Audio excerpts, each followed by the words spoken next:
Before you listen, if you enjoy the stories and want to hear more, then please consider subscribing. Most of you listening aren't subscribed, so please take this time to subscribe. Turn on notifications so you'll never miss a story and be the first to hear. You'll also be supporting me. Thank you.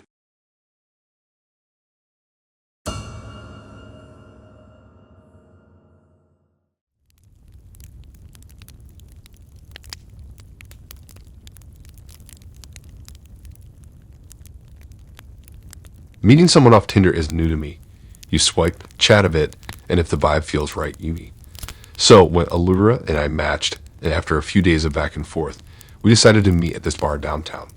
It was one of those trendy spots, usually packed, good for a casual meetup. Allura was a dancer she mentioned, which I found pretty interesting. Dancing's an art form I know next to nothing about, so I was keen to learn more. We settled into our seats at the bar, the kind of dim lighting and background music setting the scene. The conversation was smooth, flowing from one topic to the next. She talked about her dancing, how it was both her passion and her gig. I shared bits about my work, nothing too exciting, just your standard office job. The contrast between our worlds was fascinating. As I sipped the drink Allura handed me, I remember thinking it had a bit of an extra kick. Not enough to raise alarms, just enough to make me appreciate the bartender's skill. We clinked glasses, a nonverbal toast to whatever the night might hold. The music in the background blended with the murmur of conversations, creating a comforting buzz. I was relaxed, enjoying the moment and the company. But that didn't last long. It wasn't immediate, the change. It crept up slowly like a fog rolling in. My head started feeling heavy, like it was filled with cotton. The edges of my vision seemed to blur, and the sounds around me began to warp, as if I was hearing everything underwater.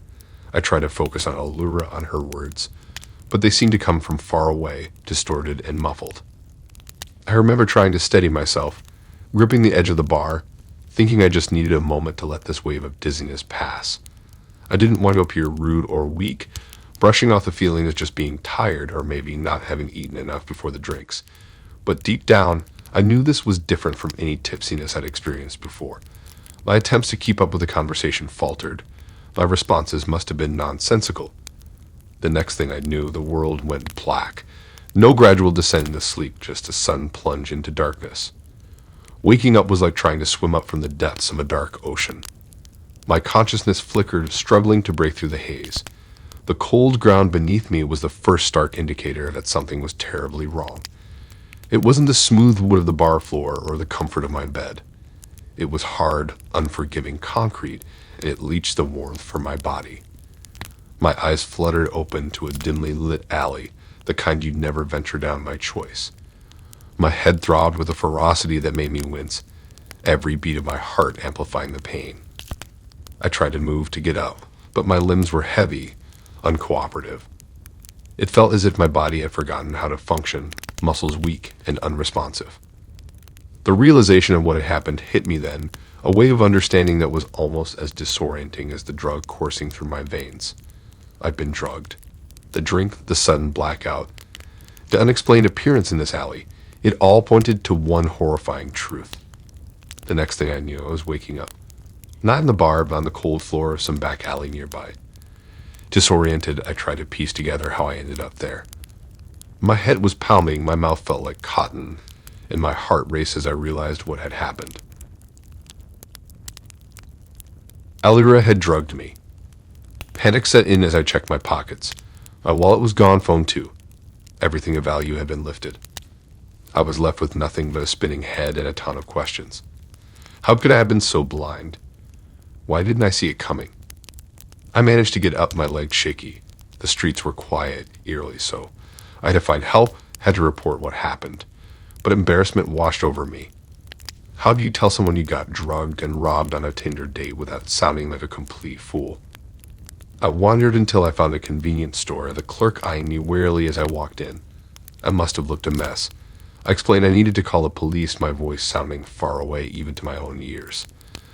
The night had taken a turn I never expected, a first date turning into a nightmare. As I sat waiting for the police, the reality of the situation hit me. I was lucky in a sense. Things could have been much worse, but that thought didn't offer much comfort. I felt violated, tricked, a fool for trusting someone I barely knew. The aftermath was a blur of police statements and calls to cancel my cards. Friends and family were supportive, but I could sense their unasked questions. Their "how could you not see this coming?" I wish I had an answer. Reflecting on it, the warning signs were probably there, but excitement or perhaps loneliness blinded me. I wanted to believe in the connection, in the possibility of something new and exciting. Instead, I was left with a hard lesson learned. The incident with Allura changed how I approach dating, trust, and even how I see myself. It's one thing to hear about these kinds of things happening. It's another to live through them. I became more cautious, more skeptical of people's intentions. So, yeah, that's my story. A first date that turned into a cautionary tale. It's not filled with dramatic rescues or heroic moments. Just the reality of modern dating, the risks we sometimes overlook in the search for connection. I don't share this story to scare people off from online dating or meeting new people, but rather as a reminder that while seeking those connections, it's crucial to stay alert, to listen to your gut. Because sometimes, a simple night out can turn into something you never expected, a story you'd rather not have to tell.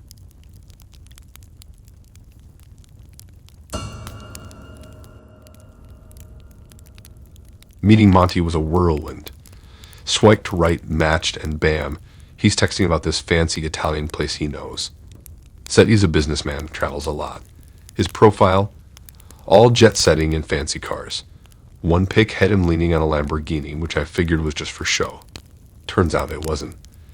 He picks me up in that very Lamborghini, all smiles and charm. The kind of guy who knows he's got it, whatever he is.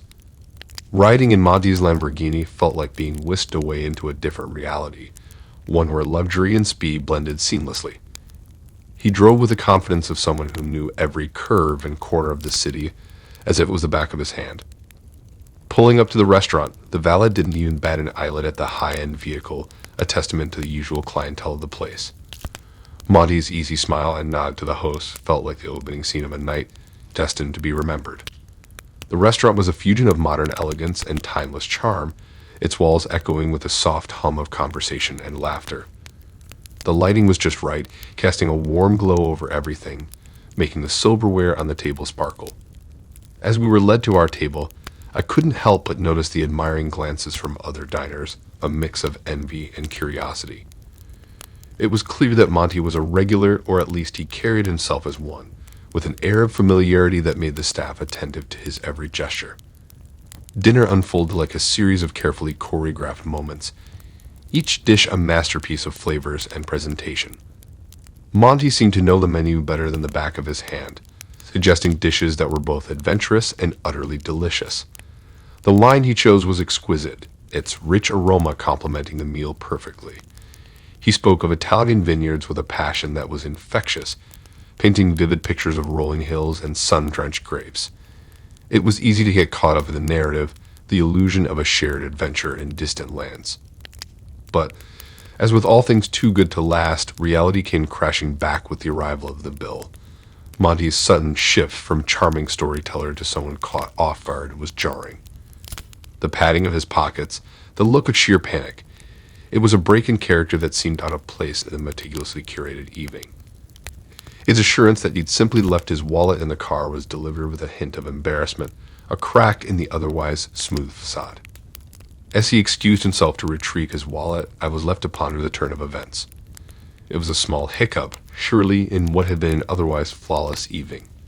Yet, as the minutes began to stretch into what felt like an eternity, a seed of doubt began to take root. The bustling restaurant, a backdrop to a night of culinary delights, now felt like a stage for a far less pleasant drama. The longer Monty's absence, the more the initial embarrassment gave way to a growing unease, a prelude to the realization that the perfect evening was perhaps not what it seemed. He'll be right back. Except he isn't. Minutes tick by, turning into what feels like hours. I start to get that itch, the one in the back of your mind that says something's off. I check my phone, no messages. I tell myself he's just finding a spot to park the Lamborghini, but deep down I know he's not coming back. The restaurant staff start giving me those looks, the sympathetic ones that are somehow worse than outright annoyance. I'm stuck. There's no way I'm covering this bill on my own. We're talking about a $500 night easy. That's not just money, it's my rent, my groceries, my life for the next month. But I have no choice. I pull out my credit card, the one I keep for emergencies, and this definitely counts as one. I hand it over, trying to ignore the lump in my throat, the embarrassment, the anger. So caught up in the glitz that I didn't see the scam. Walking out of that restaurant was one of the longest walks of my life. Each step was a reminder of the mistake I'd made. I wasn't just lighter by $500. I felt stripped of my dignity, my trust. Monty, with his charm and fancy car, was a con artist, and I fell for it hook, line, and sinker. The ride home was a blur. I didn't call a cab or an Uber. I walked. Needed the air of the time to think, to simmer down. My friends would hear about this, sure. They'd offer sympathy, maybe even outrage on my behalf. But I wasn't ready to share, to admit I had been played. This wasn't just about the money, though that hurt plenty. It was the realization that I'd been chosen for this, targeted because I'd seemed like an easy mark. The thought made me sick, made me question every glance, every laugh from the night. What was real, and what was just part of the scam? By the time I got home, my feet were sore, and my heart was heavier. I'd learned a hard lesson, one I wouldn't soon forget. Trust is a commodity, expensive and easily broken. And people like Monty trade on it, leaving a trail of bills and broken trust in their wake. So, yeah, that's the story of my date with Monty, the businessman with a Lamborghini and no conscience. A first date that started like a fairy tale and ended in a financial nightmare. A reminder that sometimes the most charming people hide the darkest intentions. And me, I'm just someone who learned the hard way that not all that glitters is gold.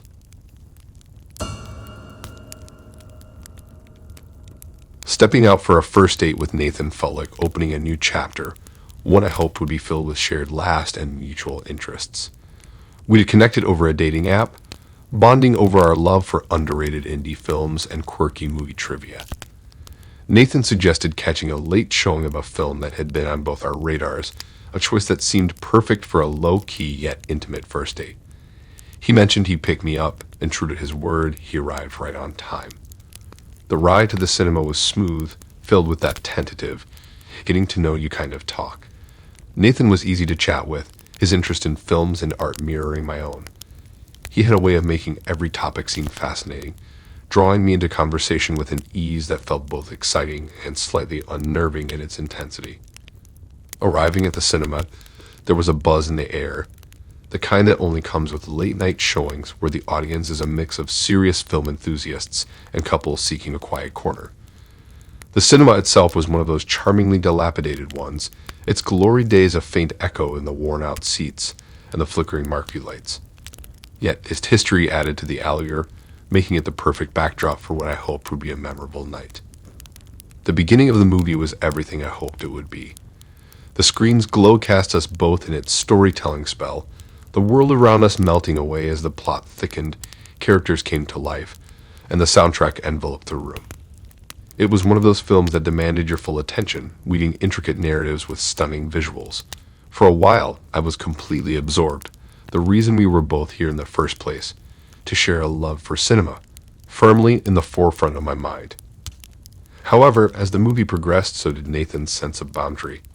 At first, his arm resting behind my seat felt innocuous, perhaps even a bit comforting in the shared silence of our darkened surroundings. It was a gesture I'd seen countless times, one that could be innocent or laden with intent.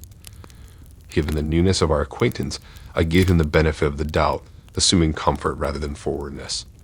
But then the shift was palpable.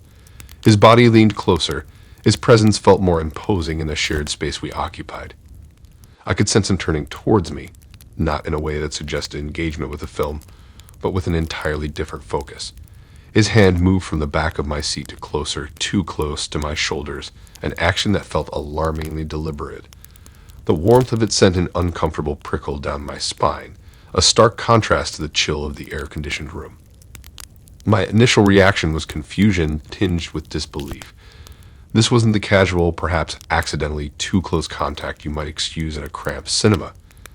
It was intentional, a clear invasion of my personal space without any prior indication that such advances were welcome. We hadn't shared flirtatious banter or physical cues that might suggest I was open to more than just watching a movie together. There was no lead up, no mutual escalation. It was just there, and suddenly the atmosphere was charged with my unease. Panic set in, a visceral reaction that clawed its way up my throat. The safety of the dark room turned suffocating, the distance to the aisle suddenly immense. Yet the need to escape, to reclaim my autonomy, spurred me into action. Pushing past Nathan, I stumbled into the aisle, propelled by a mix of fear and determination. The exit sign never seemed more like a beacon of safety. Emerging from the cinema, the lobby lights felt harsh, exposing. My heart pounded not just from the rush of fleeing, but from the realization of what had happened. The cool night air hit me as I pushed through the doors, a stark contrast to the stifling atmosphere I had left behind. I didn't stop, couldn't. The need to put as much distance as possible between myself and that situation overrode everything else. The walk home was a blur of streetlights and shadows, my mind a whirlwind of emotions. Anger at Nathan for his presumptuousness, at myself for not seeing it sooner, and a pervasive feeling of vulnerability. Each step felt like a move towards reclaiming my sense of safety, yet the incident lingered, a dark cloud over what should have been a simple first date. Reaching home, the familiarity of my surroundings offered little comfort. The night's events replayed in my mind a loop of what-ifs and could-haves. It was a stark reminder of the complexities of navigating new connections, of the fine line between intimacy and intrusion. In the days that followed, I grappled with the experience, the unsettling mix of embarrassment and relief a constant companion. There was no second date, no follow-up conversation. Nathan became just another cautionary tale, a footnote in my dating life that served as a harsh lesson in boundaries and trust. Reflecting on that night, the takeaway was clear. Trusting my instincts was not just about self-preservation, but about self-respect. It was a reminder that no matter the setting or the promise of connection, my comfort and safety were paramount. So, while the date with Nathan didn't lead to the romantic story I had hoped for, it underscored the importance of listening to that inner voice, of not ignoring the red flags for the sake of companionship. In the end, walking away was the only choice that made sense, a step towards valuing my well-being above all else. And as for indie films and late-night cinema trips, they remained, but now with a newfound caution, a reminder that sometimes real-life plot twists are the ones you least expect.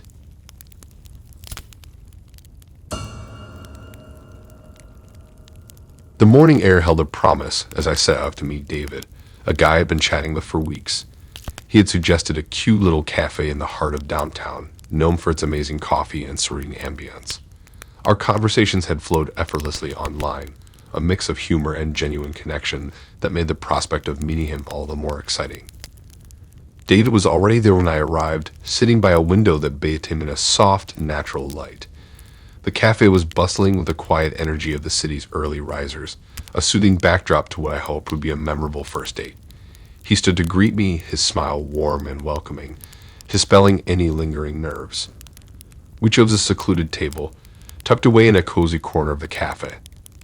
The conversation flowed as smoothly in person as it had online, with laughter punctuating our shared stories and discoveries of mutual interests. The cafes.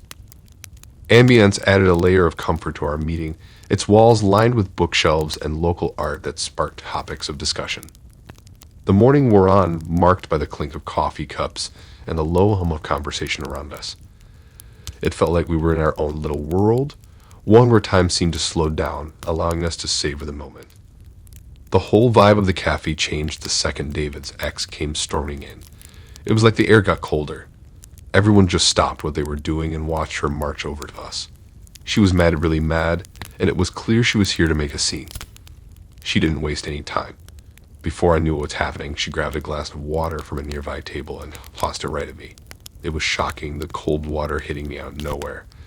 It splashed everywhere, soaking my clothes and dripping down my face. The cafe went totally silent for a few moments after that. Everyone was just staring, probably wondering what would happen next. David looked horrified, like he couldn't believe what had just gone down. He was stuttering, trying to say something, but nothing was coming out right. The folks working at the cafe seemed unsure at first about what to do. They came over to our table, looking kind of awkward and sorry for me. They handed me some napkins, but there wasn't much they could do to unsoak my clothes. After she threw the water, the ex just stood there for a second, looking like she wanted to say more or do more. But then, as if on cue, the quiet of the cafe broke. People started whispering, chairs scraped against the floor, and the normal sounds of the place began to creep back in. Sitting there, dripping and embarrassed, I felt a weird mix of emotions. I was mad at her for making such a scene, embarrassed to be at the center of it, and sorry for David too, even though part of me wished he'd given me a heads up that something like this could happen. The whole thing felt like it was straight out of a bad movie, not something I'd ever expected to. The staff sprang into action, a well-rehearsed dance of damage control. They approached with towels and words of comfort, their professionalism a thin veil over the discomfort of the situation. The ex-rage, however, was unabated, her voice a crescendo of fury that filled the room. It was clear this was not a scene the cafe was unfamiliar with, yet the intensity of the outburst seemed to catch everyone off guard. Patrons whispered amongst themselves, casting curious glances our way, the spectacle unfolding before them an unwelcome interruption to their morning routine. The arrival of the police was a surreal climax to the ordeal. They moved with a calm authority, a stark contrast to the chaos that had erupted moments before. As they escorted her out, her protests still echoing in the cafe, a heavy silence settled over the room. David and I were left in the aftermath, our date irreversibly altered by the intrusion of his past. He was profusely apologetic, the weight of the incident bearing down on him. But there was an unspoken understanding between us that this was the end, a line drawn by unforeseen circumstances that neither of us could cross. Walking home, the events replayed in my mind, a whirlwind of emotions swirling within. The initial excitement of the date, the comfort of our conversation, had been overshadowed by a moment of unexpected drama. It was a reminder of the complexities of human relationships, of the baggage we carry and how it can unexpectedly spill over into the lives of others. The encounter with David's ex was a stark deviation from the script of a typical first date. It was an experience that underscored the unpredictability of people and the importance of navigating relationships with caution and awareness. Reflecting on the day, I realized that while the date had not gone as planned, it had offered valuable lessons. It taught me the importance of resilience, of being able to adapt to unforeseen challenges and move forward with grace. It also highlighted the significance of understanding and empathy, of recognizing that everyone has a past that shapes their present. In the end, the date with David became a story of unexpected twists and turns, a narrative punctuated by an unforeseen dramatic climax. Much like the movies we love, is filled with unpredictable plots and characters that challenge our expectations. There's something timeless about a picnic date, isn't there? That's what I thought when Mark suggested it. Just us, some homemade sandwiches, and a sunny day at the park. Simple and sweet, or so it seemed. Mark was one of those guys who seemed to have jumped right out of a dating app ad. Charming, funny, and with a smile that could light up a room. Our chats had been a mix of playful banter and deep conversations, a balance that's hard to find and even harder to ignore. So when he proposed a picnic, it felt right, like the next natural step. We met at this picturesque park downtown, a place where the city's noise faded into a background hum, replaced by the gentle rustle of leaves and distant laughter. Mark had found the perfect spot, a little nook under a sprawling oak tree with just enough shade to keep us cool. The setup was straight out of a magazine with a checkered blanket, a woven basket, and even a bunch of wildflowers that added a pop of color to our little tableau. It was, in a word, charming. The sun was high, almost as if it had positioned itself to spotlight our little gathering under the oak. There was this gentle breeze that occasionally swept through, causing the leaves above us to whisper. It felt like nature itself had conspired to create the perfect setting. We were surrounded by the casual beauty of the park, with families and other couples dotting the landscape, everyone soaking up the day's peace. The food, no, it was nothing fancy, just sandwiches and some fruit, but it was put together with care. Each bite felt like a testament to the effort Mark had put into planning this date. It was supposed to be one of those moments you look back on with a smile, a story you'd recount with a laugh about how nourished you both were and how the simplicity of it all was what made it special. But then, everything changed. It was like a switch had been flipped. Mark's easy demeanor, the one that had made me feel so at ease, evaporated. His voice, once light and filled with laughter, took on a weight that pressed down on the atmosphere.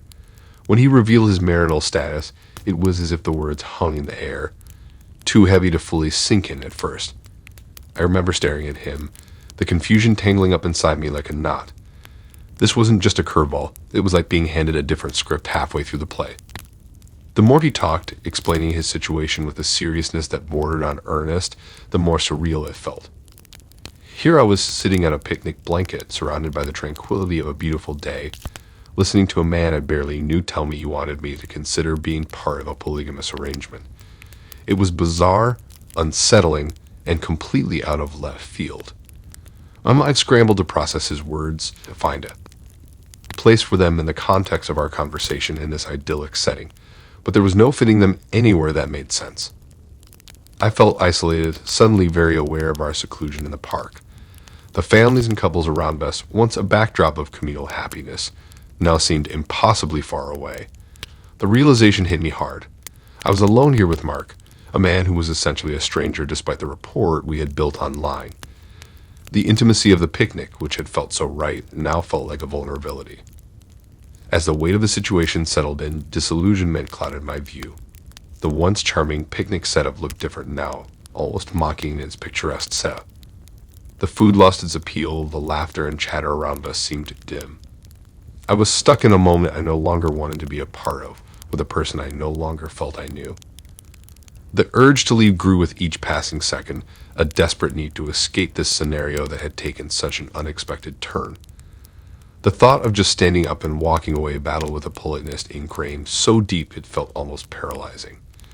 But the realization that I had to put my comfort and safety first eventually won out.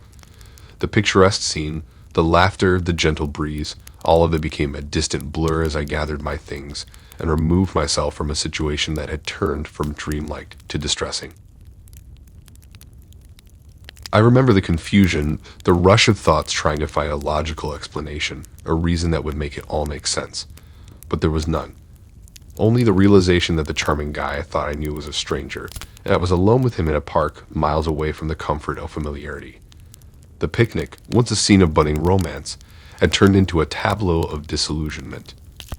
Without saying much, I gathered my things and left, my heart pounding with a mix of fear, disappointment, and a strong desire to be anywhere but there. The walk back to my car was a blur, my mind replaying the scene over and over, trying to pinpoint any signs I might have missed, any red flags that should have warned me. But there were none, just the shock of the unexpected and the cold realization that people can surprise you in the most unsettling ways. Later, I heard about the police involvement, a bizarre twist to an already bizarre day. Mark's wife, unaware of his intentions until then, had taken action. The details were murky, but the outcome was clear. Mark was taken away, his plans for a second wife crumbling around him as reality caught up with him. It was a strange comfort, knowing I wasn't the only one blindsided, that his deceit had consequences beyond the ruined picnic.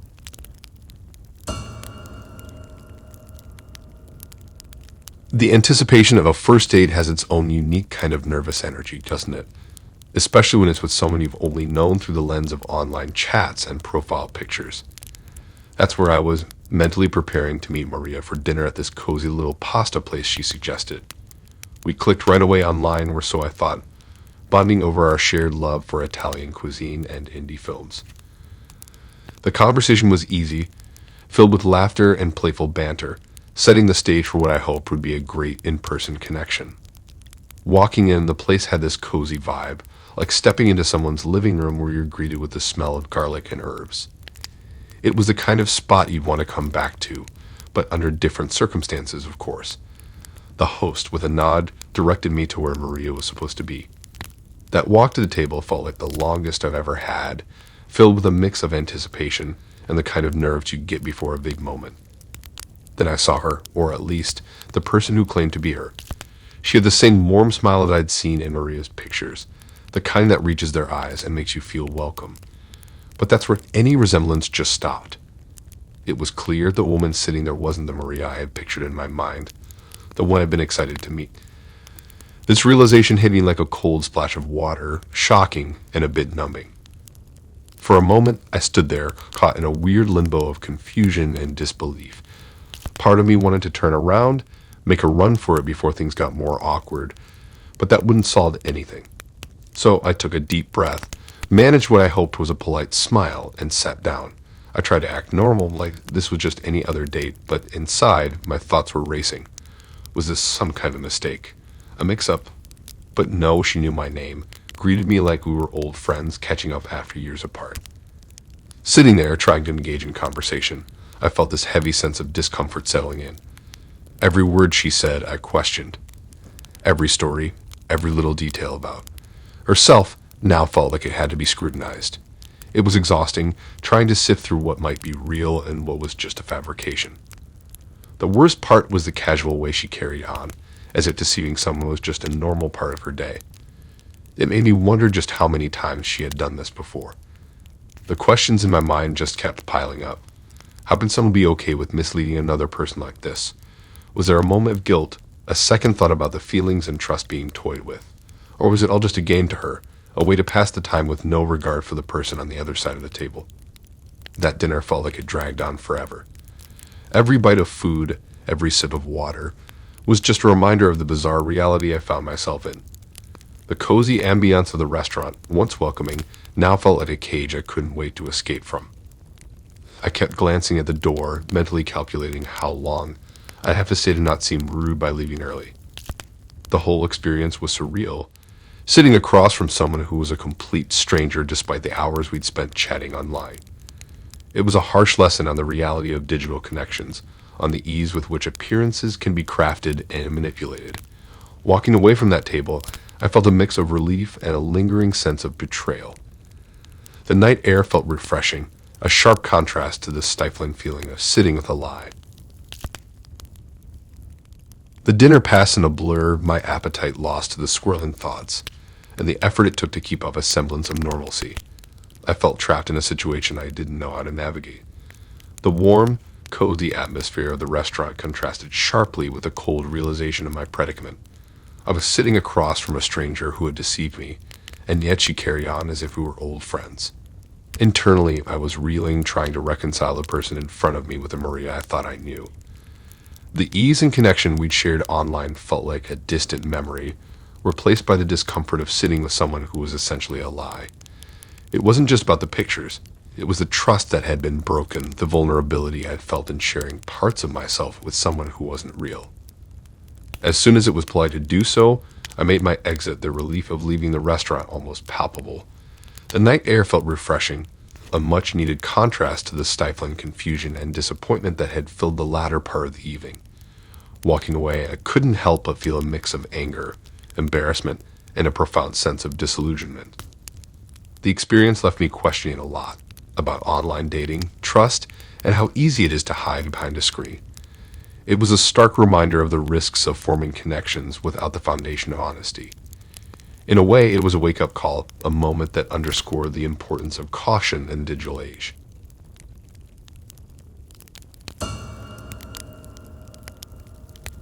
It was supposed to be a regular Friday night. A friend had been nagging me about meeting someone, saying how great we hit it off. I wasn't keen on blind dates, but eventually I gave in. The plan was simple: pick her up, grab dinner, maybe a walk in the park. Nothing out of a storybook, just two strangers giving it a shot. I cleaned up my car for the occasion. It wasn't much, but it was mine, and I took pride in keeping it in shape. I remember thinking it funny how a date could make you notice the smallest details, like the way the evening sun hit the dash or how the air freshener had lost its scent. The evening started off well enough. We'd met outside her place, and though the awkwardness was palpable, we both seemed eager to make the best of it. Dinner was a blur, trying to find common ground, and just when I thought we might actually be getting somewhere, the night took a turn. Leaving the restaurant, we noticed a pair of guys hanging around the parking lot. Nothing unusual, I thought at first, but there was something about the way they watched us that set my nerves on edge. I shook it off, convincing myself I was just being paranoid. After all, it was a public place, and we were just two people walking to a car. As we got closer to my car, the guys started to move in our direction. My heart raced, but I kept telling myself to stay calm, not to make it obvious that I was onto them. I fumbled with the keys, a sudden clumsiness taking over as my hands shook. The air felt thick, and every sound was magnified, from the distant chatter of people to the gravel crunching under our feet. Just as we reached the car, the night suddenly shifted gears. Out of the corner of my eye, I spotted a rapid movement, a shadow detaching itself from the darkness. One of the figures dashed directly towards the driver's side with a purpose that sent chills down my spine, while his companion lingered a few steps behind, eyes locked on us with an intensity that felt like a weight. Panic knotted in my throat. My mind was a whirlwind of fear and determination, screaming for action. Instinct, pure and unfiltered, surged through me.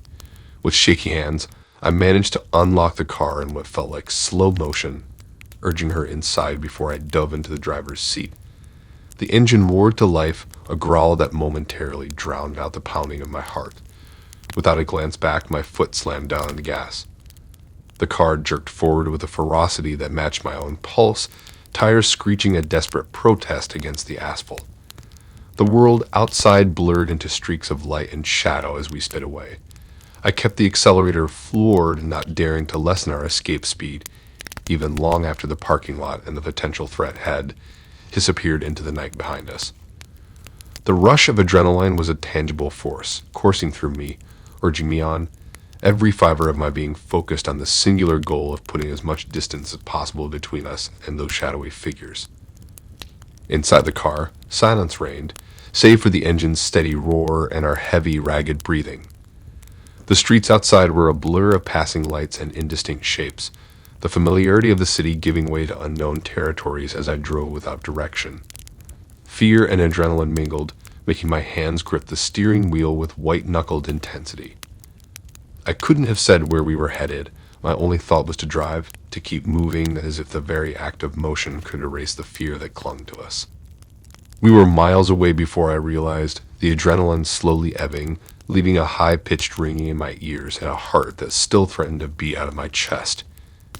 It was only when we reached a part of town that seemed alien, with its dimly lit streets and unfamiliar silhouettes, that I began to slow down, the reality of our escape pressing down on me with a weight that was hard to shake.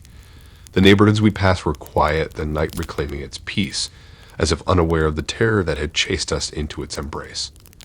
The car's interior felt like a small sanctuary as I finally eased off the gas, allowing the vehicle to coast along the deserted street. The tension began to unravel, replaced by an almost surreal sense of relief and disbelief.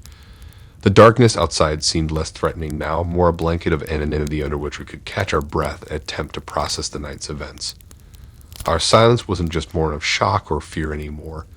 It was a shared moment of reflection, the mutual understanding of the ordeal we just survived. As we continued to drive through the unfamiliar part of town, the streetlights casting long shadows across the car, the eerie calm allowed my thoughts to drift. What had started as a simple attempt at a normal evening had spiraled into a story that seemed to belong in a thriller. The realization that our safety had hung by such a thin thread, swayed by split-second decisions and reflexes, was daunting. I kept driving, the silence between us a heavy cloak. Thoughts raced through my mind, playing over the events, the what-ifs, and the narrow escape. The sense of danger had receded, but its echo lingered, a stark reminder of vulnerability and the unpredictability of life. This drive, once an aimless attempt to distance ourselves from a threat, had turned into a journey through the quiet of the night, a temporary escape from the reality that awaited us. We never talked about what happened. The rest of the night was a haze of unspoken questions and shaky laughs, a desperate attempt to salvage what was left of the evening. But the shadow of that moment hung over us, a reminder of how quickly things can turn. When I finally dropped her off, the relief was palpable. We shared a look, one that said more than words ever could. I watched her disappear inside, the weight of the night settling in. As I drove back home, the street seemed different, more ominous. Every shadow seemed to hide a threat, and every sound made me jump. That night, I lay in bed, replaying everything in my mind. It was supposed to be a simple first date, but it had turned into a story I'd never forget. The what-ifs haunted me, each scenario worse than the last. What if I hadn't reacted in time? What if they had been armed? The questions were endless, a loop of fear and relief.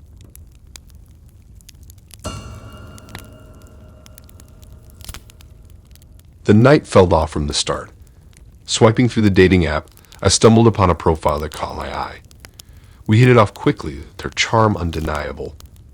When they suggested a secluded spot for our first meetup, citing a love for privacy and quiet, I hesitated but agreed. Looking back, red flags waved furiously in the wind, but I was caught up in the moment, eager for a connection. As I attempted to leave, the landscape around me seemed to transform. What was once a straightforward path back to the main road now felt like a labyrinth. The night, thick with shadows, played tricks on my eyes. Trees that looked benign in daylight now loomed like silent sentinels, their branches swaying in an non-existent breeze, creating an eerie dance of light and shadow. My heart raced, each beat a drum echoing the urgency of my situation. The more I tried to find my way out, the more disoriented I became. It was as if the land itself had shifted, morphing into an unrecognizable terrain designed to trap unwary visitors. My car, once a haven, now felt like a cage, its headlights cutting through the darkness, only to reveal more of the unnerving void that stretched out in all directions. My date's behavior added layers to the already thickening plot of my escape. From the corner of my eye, I could see them moving, erratic and unpredictable. Their once charming demeanor had unraveled, revealing something far more sinister. It was a startling transformation, one that chilled me to the core. The realization that I was dealing with someone or something far removed from the person I thought I'd met online was a cold splash of reality in the face of my escalating fear. The isolation of the area, which had initially seemed like an intimate setting for a first meeting, now felt menacing. The silence of the surroundings was oppressive, broken only by the occasional rustle in the underbrush or the distant call of a nocturnal animal. These sounds, normally the harmless noises of nature, now took on a menacing quality, each one amplifying my fear and sense of vulnerability. I tried every tactic my panicked mind could conjure to escape the clutches of the night and my increasingly erratic companion. I drove down one path only to find it dead-ended into thick underbrush. Another turn led me in a seemingly endless circle, bringing me back to where I had started. It was as if the landscape itself was a living entity, aware of my attempts to flee and actively working against me. My date, meanwhile, seemed to thrive in this chaos, their presence a constant shadow at the edge of my perception. Their erratic movements and the glimpses of their silhouette in the fog or against the moonlit landscape became a sinister ballet, a predator playing with its prey. The realization hit me with a wave of cold dread. This was no accidental meeting. The secluded location, the labyrinthine paths, the transformation from charming stranger to menacing figure, all meticulously planned to trap me in this nightmarish scenario. Panic set in, a visceral clawing thing. My mind raced, cataloging every possible escape route, every strategy to evade the looming threat. The night air felt heavy, charged with a silent tension that whispered of danger. Trust in my own instincts became my guiding light, a beacon through the disorienting fear. As I navigated this nightmare, the realization of how vulnerable I had made myself by seeking connection in such a reckless manner weighed heavily. The digital world's anonymity, once a shield, now felt like a weapon turned against me. My perception of safety, of being able to judge character and intention behind the screen, shattered. The chase was a blur of motion and desperation. Every shadow seemed to hide a threat, every sound a warning. The world narrowed to a singular focus: survival. The isolation I had once sought in this place turned against me, a stark backdrop to the unfolding horror. Eventually, through a combination of luck and sheer will, I found my way back to the road with a car, and finally the lights of the city. The return to normalcy was jarring, the night's events casting a long shadow over the familiar streets. Home never felt so, much like a sanctuary, nor had I ever been so grateful for the simple sound of a locking door. In the aftermath, the experience left a mark deeper than fear. It was a lesson in trust, in the importance of listening to one's instincts, and in the dangers that lurk in the pursuit of connection. The world, I realized, was filled with shadows, and not every light was a guide. Reflecting on the night, the emotions were a tangled web of relief, fear, and newfound caution. The search for connection would continue, but with a more guarded heart and understanding of the risks inherent in stepping into the unknown. The story of that night became a silent token of survival, a reminder of the thin line between seeking companionship and finding oneself in peril. It was a narrative of escape, not from a physical place, but from the clutches of a danger cloaked in the guise of intimacy. Thanks for listening in. If you like these stories and want to hear more, then please subscribe and like and support this new channel. We have more stories for you to listen to.